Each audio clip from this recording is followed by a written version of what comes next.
Individuals like yourself are not welcome here, the auction official sneered, wresting the registration document from the elderly man's grasp. Laughter filled the air as the aged farmer was led out, still holding his envelope filled with currency. However, the surveillance camera positioned at the exit had recorded the entire event, and merely 5 minutes thereafter, the amusement ceased when the governor's motorcade of SUVs screeched to a stop directly in front of the auction premises. Raymond Miller was 73 years of age, a reserved agriculturalist who had resided his entire existence in Lacey County.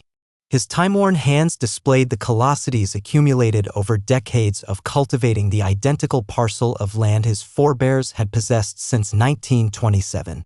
The estate was not merely a piece of property to Ray, it embodied his ancestry, his sense of self, and the sole dwelling he had ever known. For almost a century, the Miller farm had served as an unpretentious testament to familial fortitude. Ray's grandfather had weathered the Dust Bowl era without relinquishing a solitary acre. His father had implemented just enough modernization to remain economically sound through the agricultural transformations of the mid-20th century. And Ray himself had upheld these traditions while adjusting to evolving circumstances, albeit never achieving substantial financial gain. Recent months had presented unforeseen difficulties. Owing to a confluence of overdue property taxes he had not been aware were delinquent and errors in documentation following his spouse's demise, Ray's cherished estate had been included in the county's public auction roster. The notification had come without warning, affording him a mere 45 days to somehow safeguard generations of familial history. There must be an error, he had stated to the county official, a young woman who regarded him with sincere empathy but shook her head. I regret, Mr. Miller, the documentation is complete. The sole method to halt the auction at this juncture would be to remit the total outstanding sum. Ray had nodded, his weathered countenance betraying no feeling as he inquired, and what would be the amount? The figure $14,372.18 constituted nearly all Ray had managed to accumulate throughout his existence of diligent labor and thrifty living. Yet he did not pause. If this was the price to preserve his family's heritage, he would meet it. On the morning of the auction, Ray arose before sunrise, a custom he had maintained for over 6 decades.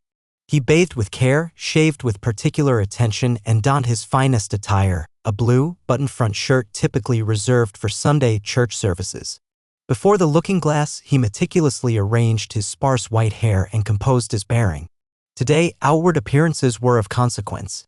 From beneath his bedding, Ray retrieved an aged postal envelope containing neatly arranged currency, his entire life's savings, withdrawn from the financial institution the preceding day. He tallied it on 2 occasions, then securely placed it in his inner coat pocket, patting it gently for comfort. The journey to the county's administrative center occupied 40 minutes in his 1992 Ford pickup, its original blue finish now diminished to a light cerulean. Ray parked in the public area behind the governmental edifice where the auction was scheduled. He arrived prematurely, observing in silence as high-end automobiles and gleaming SUVs occupied the surrounding spaces. Men and women in costly attire strode briskly past his vehicle, some casting inquisitive looks at the aged truck and its elderly occupant. Inside the building's expansive meeting chamber, Ray selected a seat in the rearmost row. The room thrummed with dialogue as property investors, construction magnates, and land dealers deliberated prospective purchases. Ray sat in solitude, his hands meticulously completing the requisite participation document with exacting care. When he neared the registration counter, the junior clerk glanced at his forms, then at Ray's time-worn denim trousers and work boots. A subtle change occurred in her demeanor as she perused his registration. She murmured something to a coworker who then signaled to the principal auctioneer. The man, expensively attired with a gold timepiece that glinted in the light, examined Ray's document and furrowed his brow. Mr. Miller, is it? I observe you have indicated payment in cash. I regret to inform you that this method is not permissible for transactions of this kind. Ray reached into his coat. I have brought the entire sum, $14,372. We necessitate a bank confirmation or a certified financial instrument, the auctioneer cut in, making no attempt to veil his disdain. Not currency in an envelope. This is not an agricultural market. Someone nearby emitted a chuckle, and the sound spread through the assembling onlookers. There was no mention in the notification regarding. Ray started. It is standard procedure, the auctioneer interrupted him once more. Security personnel will escort you out. Perhaps you can confer with the county office concerning appropriate methods for a future occasion. Two security officers materialized at Ray's sides, gently yet resolutely directing him towards the exit. As they proceeded, Ray overheard whispers and subdued laughter. A distinct voice observed, did he genuinely believe he could repurchase his farm with cash from under his mattress? Ray offered no resistance, he did not contest. With his dignity preserved, he lowered his cap further over his eyes and departed, still grasping his envelope containing his life savings. Unbeknownst to anyone, a local journalist, tasked with reporting on the auction for the county newspaper, had recorded the entire exchange on video. In the parking area, Ray was seated on the rear gate of his pickup truck, gazing at the government edifice. The morning sun bore down on his shoulders, but he scarcely perceived the warmth. From his back pocket, he extracted a folded piece of paper, a duplicate of the letter he had dispatched to the governor's office 2 weeks prior. He smoothed the wrinkles and reread his own words, I am not requesting monetary aid or preferential treatment. I am merely seeking an equitable opportunity to retain what my father bequeathed to me, land that has nourished this county for nearly a century. He had not anticipated a reply, and none had arrived. Government officials, he reasoned, had more pressing matters than an elderly farmer's property disagreement. Ray comprehended this. He had lived sufficiently long to recognize his position in the global pecking order. Inside the structure, the auction had commenced. Through the open fenestration, Ray could discern the auctioneer's skilled delivery as land parcels were adjudicated to the most successful bidders. He consulted his timepiece. The Miller farm was third on the roster. In a matter of minutes, his family's heritage would pass to unfamiliar individuals who perceived it merely as a financial venture or a prospect for development. A local inhabitant emerged from the building, shaking his head as he noticed Ray. They just sold your property, the man stated, genuine sorrow in his tone. Some investment consortium from Dallas. They didn't even inquire about the condition of the land. Ray nodded, refolding his letter and returning it to his pocket. Thank you for informing me. It is unjust, the man appended, but then became quiet, both aware that fairness seldom influenced commercial dealings. Ray entered his truck and placed the key in the ignition.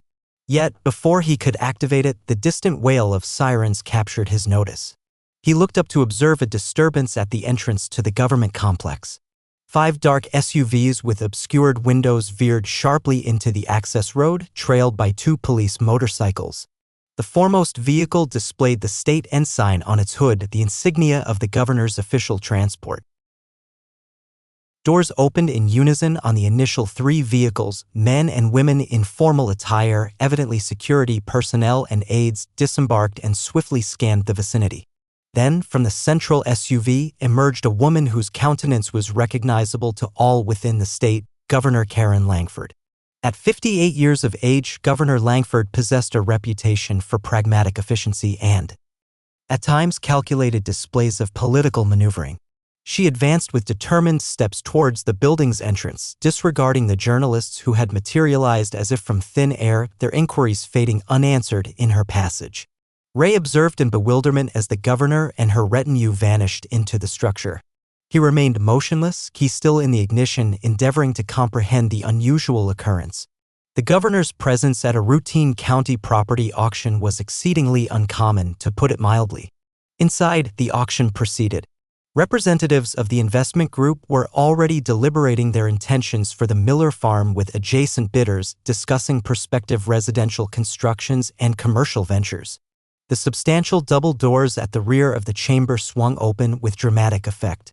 Conversation ceased abruptly as Governor Langford entered, accompanied by her chief of staff and security personnel. She walked directly to the front of the room, her gaze surveying the assembly until it located the auctioneer. This proceeding is temporarily halted, she declared, her voice conveying an authority that needed no amplification. Where's Raymond Miller? The auctioneer, suddenly discomposed, gestured vaguely towards the exit. He was requested to depart. Locate him, the governor directed one of her aides at once. Within minutes, Ray found himself in a direct encounter with the governor of his state. He awkwardly removed his cap as she neared his truck. Mr. Miller, she stated, offering her hand, I received your correspondence last night. Ray accepted her handshake, his perplexity apparent. I did not imagine. I mean, I never anticipated you would peruse it, ma'am. I peruse every letter that arrives at my office, she retorted, though both were aware this was likely an overstatement. Occasionally, they arrive at the precise opportune moment. She turned to her chief of staff. Place an administrative stay on the Miller property transaction, citing Regulation 42B concerning inadequate disclosure of sale conditions. The aide nodded, already typing on a tablet device. I fail to comprehend, Ray articulated, his gaze shifting between the governor and her assistants. Governor Langford's mien softened somewhat. Mr. Miller, your letter reached me just as my office was concluding an inquiry into specific land acquisition methods throughout the state. Irregularities have been identified in the manner some properties, notably long-standing family agricultural holdings, have been brought to auction. Ray's time-worn countenance betrayed none of his internal reflections. A lifetime of stoic forbearance had taught him to conceal both optimism and despondency. The stipulation for bank guarantees instead of cash payment was not specified in your auction notification, the governor proceeded. That constitutes a breach of state transparency statutes.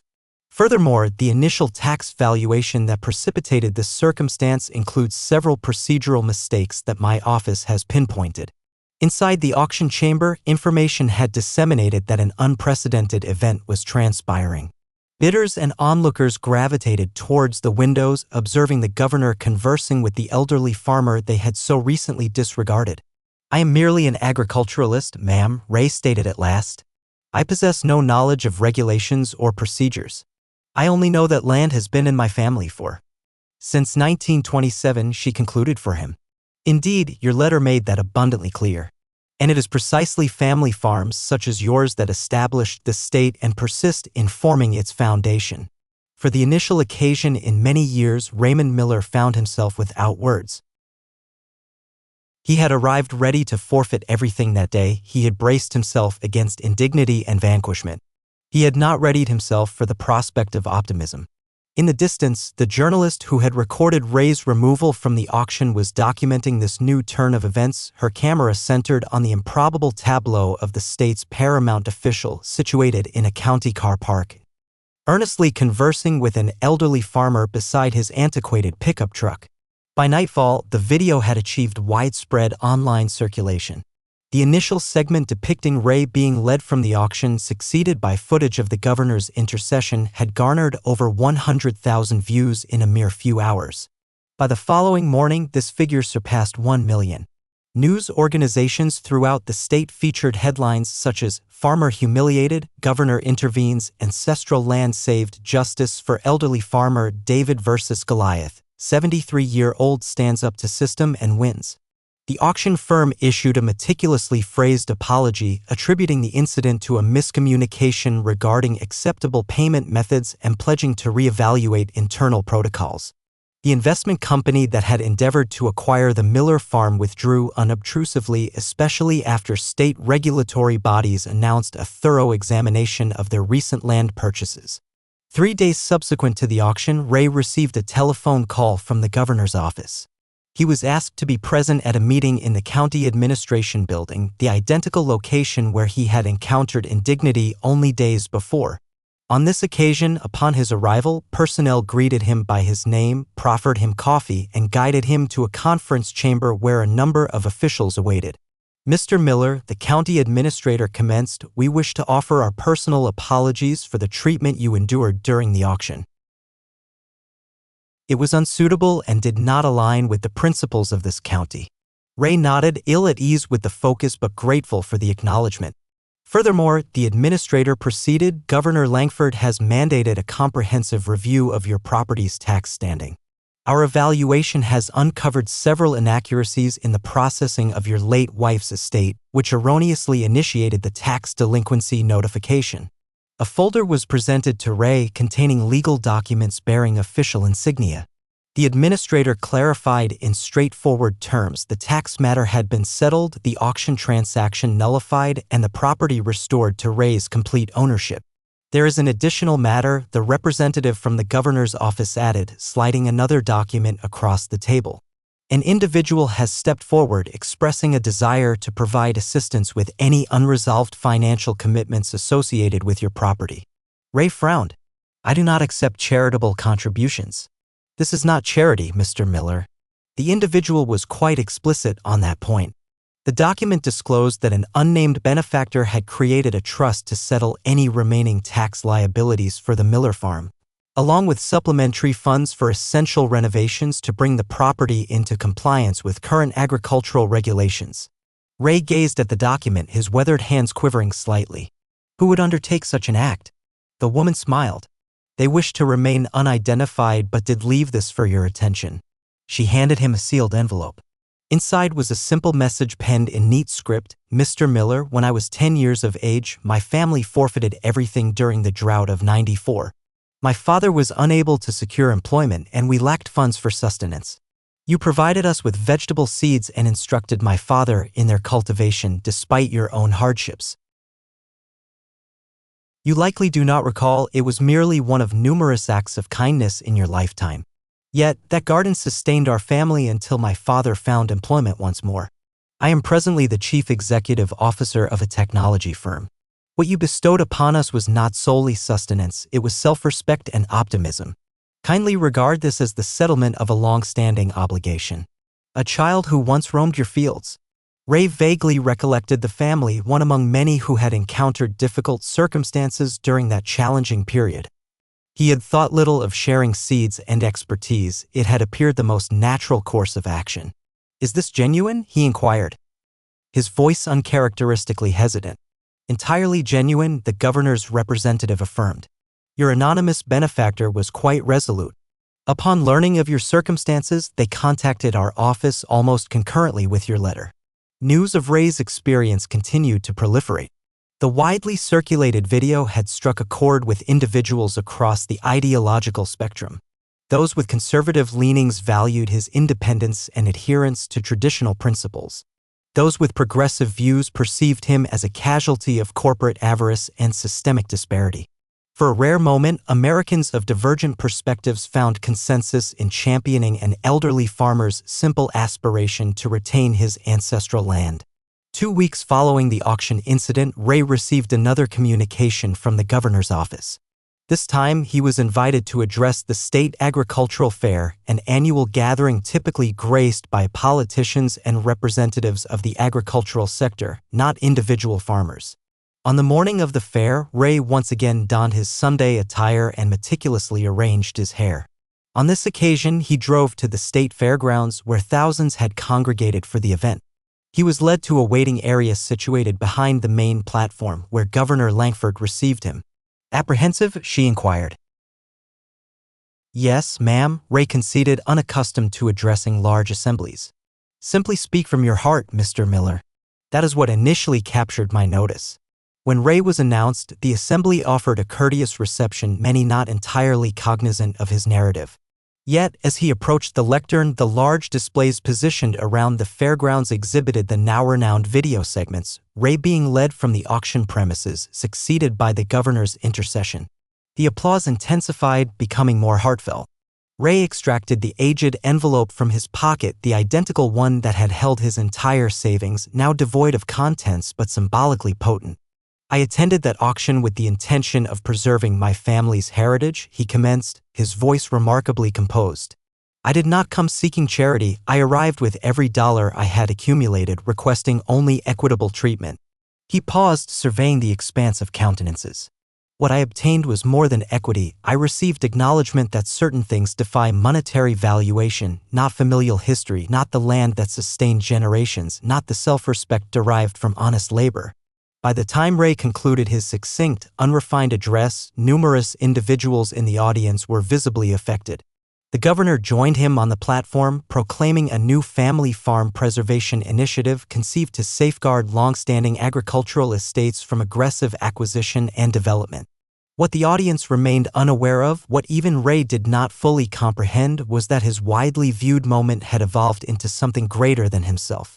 He had transformed into an emblem of defiance against the impersonal mechanisms of contemporary commerce, a reminder that behind every property dealing, every tax notification, every auction announcement, lay human narratives with tangible repercussions. As Ray departed the stage amidst resounding applause, a journalist inquired how it felt to have shaped state policy. "I am merely an agriculturalist," he answered with typical modesty. "Always have been, always will be. If my experience aids another in retaining their land, then some good has emerged from all this." Yet Ray Miller was no longer solely an agriculturalist. He had become something more influential, a memento of principles that surpassed political divides, an emblem of dignity confronting dismissal, and tangible evidence that, at times, justice could yet triumph in unforeseen manners. A month subsequent to his unforeseen prominence, Ray reverted to the tranquil cadences of his farm. The media's focus had steadily diminished, as it invariably does, yet its consequences persisted, palpably, in manners both significant and minor. The most direct alteration was tangible. The generosity of the anonymous contributor had facilitated essential repairs to the property's infrastructure.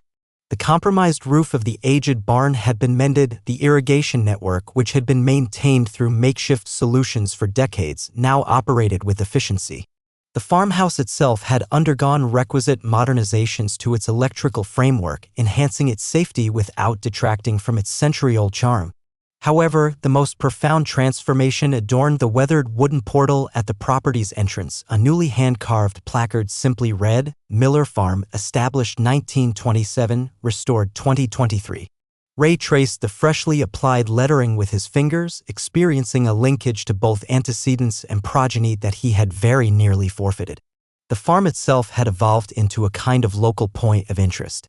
Educational groups occasionally made visits to learn about customary farming techniques. Neighbors who had formerly maintained their distance now called by with offerings of sustenance or assistance.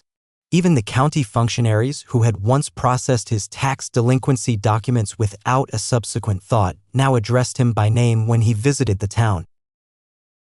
On a clement Saturday forenoon, Ray was mending a segment of fencing when a minivan entered his access road.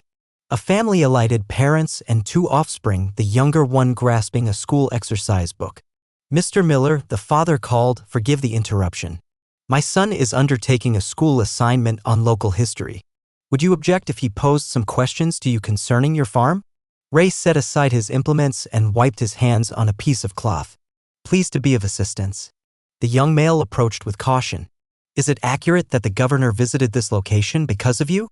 Ray smiled. "Not on my account, but on account of what I symbolize." "And what is that?" the boy inquired. Ray deliberated his response with care. "The notion that certain things merit contention even when circumstances appear unfavorable. That asserting one's convictions is significant even if one believes no one is attending." As the boy inscribed notes in his exercise book, Ray extended an invitation to the family to tour the property with him. He indicated the ancient oak tree his grandfather had planted, the field where his father had trialed drought-tolerant crops during the Dust Bowl era, the small watercourse where he himself had engaged in childhood play. "History," he elucidated, "is not confined to textbooks, it resides in the very earth beneath your feet."